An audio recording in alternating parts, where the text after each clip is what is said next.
ഫ്രണ്ട്സിനെ കുറിച്ച് പറയോ? ലൈഫിൽ നല്ല കാലം കഴിഞ്ഞു എന്ന് വിചാരിക്കുന്ന ഒരാളാണ് ഞാൻ എൻ്റെ ഫ്രണ്ട്സിൻ്റെ കൂടെ ഉണ്ടായിരുന്ന സമയം എന്ന് പറഞ്ഞിട്ടുണ്ടെങ്കിൽ എല്ലാവരെ പോലെ തന്നെ എനിക്ക് അത്രയ്ക്കും പ്രിയപ്പെട്ടൊരു സമയമായിരുന്നു.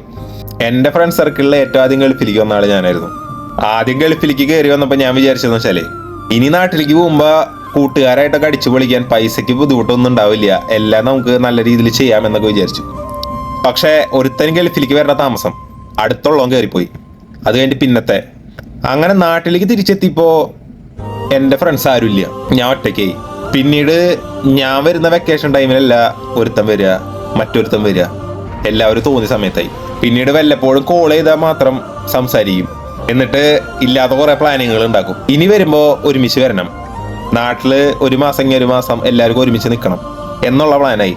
ഇപ്പൊ പ്രവാസികളായിട്ടുള്ള ഏറ്റവും കൂടുതൽ ആളുകൾ പ്ലാൻ ചെയ്യണതും ഇതുപോലെ നല്ലൊരു വെക്കേഷന് വേണ്ടി പോകാനായിരിക്കും. ഫ്രണ്ട്സ് എല്ലാവരുമായിട്ട് പഴയ പോലെ അടിച്ചു പൊളിക്കാൻ വേണ്ടിയിട്ടുള്ളൊരു വെക്കേഷന് വേണ്ടിയിട്ടായിരിക്കും കൂടുതൽ ആളുകളും പ്ലാൻ ചെയ്യുക. പിന്നെ ആ ഒരു ടൈം ആവാനുള്ളൊരു വെയിറ്റിങ്ങിലായിരിക്കും. അത് ഭയങ്കര രസമുള്ള കാര്യമാണ്. സംഭവം കുറച്ച് പേര് നല്ല ഫ്രണ്ട്സ് ഉള്ളുവെങ്കിലും ഉള്ളവരൊക്കെ അടിപൊളിയാണ്. നമുക്ക് ഒരുപാട് ഫ്രണ്ട്സ് സർക്കിളിൻ്റെ ആവശ്യമൊന്നുമില്ല. പക്ഷെ ലൈഫ് സെറ്റിലാക്കാൻ വേണ്ടി ഓൺലൈൻ്റെ ഇടയ്ക്ക് നമ്മൾ വിചാരിച്ച പല പ്ലാനിങ്ങുകളും നടക്കാറില്ല. പക്ഷെ സ്റ്റിൽ നമ്മൾ അതിന് വേണ്ടിയിട്ട് വർക്ക് ചെയ്തുകൊണ്ടിരിക്കുക. ഇന്നല്ലെങ്കിൽ നാളെ എല്ലാവരും കൂടെ നാട്ടിൽ വന്ന് അടിച്ചു പൊളിക്കുന്ന ഒരു ടൈം ഉണ്ടാവും. അതിന് വേണ്ടിയിട്ടാണ് എല്ലാവരും വെയിറ്റ് ചെയ്യണം.